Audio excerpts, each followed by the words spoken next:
ভাবুন তো, আপনি ভোট দিতে বুথে ঢুকলেন, চারদিকে সাধারণ ক্যামেরা নয়, আপনাকে দেখছে এক অদৃশ্য নজর। একজন বাড়তি লোক ঢুকতেই সঙ্গে সঙ্গে লাল সিগন্যাল, কন্ট্রোল রুমে অ্যালার্ট, ফোন বেজে উঠল। এটা কোনো সিনেমার দৃশ্য নয়, এটাই হতে চলেছে আসন্ন বিধানসভা নির্বাচন। এই প্রথমবার কৃত্রিম বুদ্ধিমত্তা বা এআই সরাসরি নজর রাখবে ভোট প্রক্রিয়ার উপর। ভোটে কারচুপি, অনিয়ম বা সন্দেহজনক সবকিছু ধরা পড়বে মুহূর্তের মধ্যে। তাহলে কি এবার নির্বাচন পুরোপুরি স্বচ্ছ হবে? এআই কি সত্যিই সব অনিয়ম আটকাতে পারবে? আজকের ভিডিওতে আমরা বিস্তারিতভাবে জানব।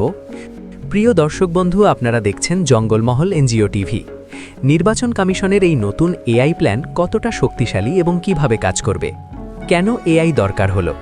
বিধানসভা নির্বাচন মানেই উত্তেজনা, প্রতিযোগিতা আর দুর্ভাগ্যবশত অনেক সময় অভিযোগও। বুথ দখল, ভুয়ো ভোট, বাড়তি লোক ঢুকে পড়া, ভোটারদের প্রভাবিত করা। এই সমস্যাগুলো নতুন নয়, বহু বছর ধরেই নির্বাচন কমিশন চেষ্টা করছে কিভাবে নির্বাচনকে আরও স্বচ্ছ ও নির্ভুল করা যায়। আগে কি হতো?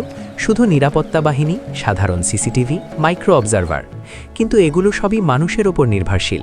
মানুষ ভুল করতে পারে, নজর এড়িয়ে যেতে পারে অনেক কিছু। এই জায়গাতেই আসছে এআই, আর্টিফিশিয়াল ইন্টেলিজেন্স, যা ক্লান্ত হয় না, ভুল করে না প্রায়, আর 24 ঘন্টা নজর রাখতে পারে। বুথের ভিতরের নিয়ম, কারা থাকবে? নির্বাচন কমিশনের নিয়ম অনুযায়ী একটি ভোট গ্রহণ কেন্দ্রে নির্দিষ্ট সংখ্যক লোকই থাকতে পারবেন। একটি বুথে থাকবেন একজন প্রিজাইডিং অফিসার, 3 জন পোলিং অফিসার, প্রতিটি প্রার্থীর একজন করে পোলিং এজেন্ট। অর্থাৎ সব মিলিয়ে নির্দিষ্ট সীমা আছে। কিন্তু সমস্যা কোথায়? অনেক সময় এই সীমা লঙ্ঘন হয়। কেউ অতিরিক্ত ঢুকে পড়ে, কেউ ভিড় তৈরি করে, কখনো চাপ সৃষ্টি করার চেষ্টা হয়। এই জায়গাতেই এআই বলবে, স্টপ, এখানে বেশি লোক আছে।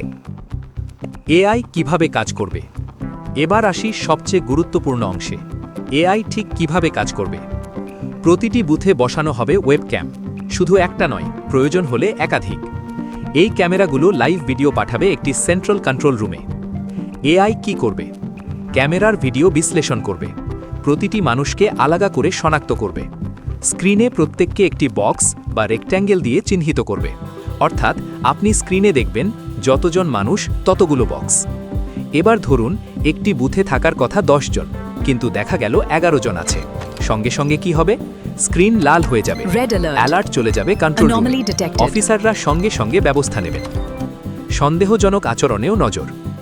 এআই শুধু মানুষ গুণে থেমে থাকবে না। যদি কেউ ইভিএমের সামনে অস্বাভাবিকভাবে বেশি সময় দাঁড়িয়ে থাকে, এআই সেটা শনাক্ত করবে। যদি কেউ অস্বাভাবিকভাবে ঘোরাঘুরি করে, তাও নজরে আসবে। যদি হঠাৎ করে ভিড় বাড়ে, সেটাও সঙ্গে সঙ্গে ধরা পড়বে। মানে এআই শুধু দেখছে না, এআই বোঝার চেষ্টা করছে কি স্বাভাবিক আর কি অস্বাভাবিক। সবচেয়ে গুরুত্বপূর্ণ, খুব গুরুত্বপূর্ণ কথা, বিভিন্ন প্রচারে বিভিন্ন প্রার্থী সাধারণ মানুষকে বলছে যে ভোট দেওয়ার সময় আমি দেখে নেব কাকে ভোট দিচ্ছেন, বা আপনি ভোট দেওয়ার সময় আমরা ক্যামেরার সাহায্যে রেকর্ড করে রাখব। এই কথাগুলো সম্পূর্ণ কাল্পনিক, অবাস্তব। কারণ নির্বাচন কমিশনের এআই ক্যামেরাগুলি বাড়তি কোনো অ্যাক্টিভিটি দেখতে পেলেই সেটা সঙ্গে সঙ্গে কন্ট্রোল রুমে জানাবে। আপনার ভোট আপনি নির্ভয় দেবেন। আপনি কাকে ভোট দিচ্ছেন সেটা কেউ কোনোভাবেই জানতে পারবে না। ভোটের আগে কেহ যদি ফোন করে আপনার ভোট সম্বন্ধে জানতে চায়, যদি বলে আমি রিসার্চ করছি, তবে জানবে সেটা আইপ্যাকের লোক।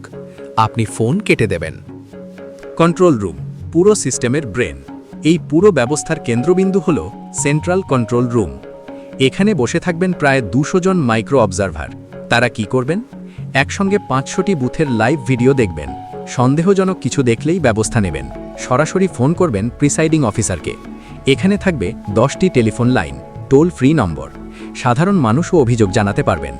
এটা একেবারে real time monitoring system. AI plus human একসাথে কাজ করছে। এখানে এক গুরুত্বপূর্ণ বিষয়, এআই একা কাজ করছে না, এআই প্লাস হিউম্যান একসাথে কাজ করছে। এআই ধরবে সমস্যা, মানুষ নেবে সিদ্ধান্ত। এই কম্বিনেশনটাই সবচেয়ে শক্তিশালী। এই এআই সিস্টেম চালু হলে কি কি সুবিধা হবে? বুথ দখল প্রায় অসম্ভব, বাড়তি লোক ঢোকা ধরা পড়বে, ভোটারদের নিরাপত্তা বাড়বে, ভোট প্রক্রিয়া হবে আরও স্বচ্ছ। সবচেয়ে বড় কথা, মানুষের মনে বিশ্বাস বাড়বে। কিছু প্রশ্ন ও চ্যালেঞ্জ, তবে সবকিছুই নিখুঁত নয়। এআই কি সবসময় সঠিকভাবে কাজ করবে? গ্রামাঞ্চলে এই প্রযুক্তি কতটা কার্যকর হবে? এই প্রশ্নগুলোও গুরুত্বপূর্ণ। একটা কথা স্পষ্ট, এই প্রথমবার নির্বাচনে প্রযুক্তি এত বড় ভূমিকা নিতে চলেছে। এআই নজরদারি শুধু একটি প্রযুক্তি নয়, এটা একটি বড় পরিবর্তনের সূচনা। হয়তো ভবিষ্যতে পুরো নির্বাচনই হয়ে উঠবে সম্পূর্ণ ডিজিটাল এবং ত্রুটিমুক্ত।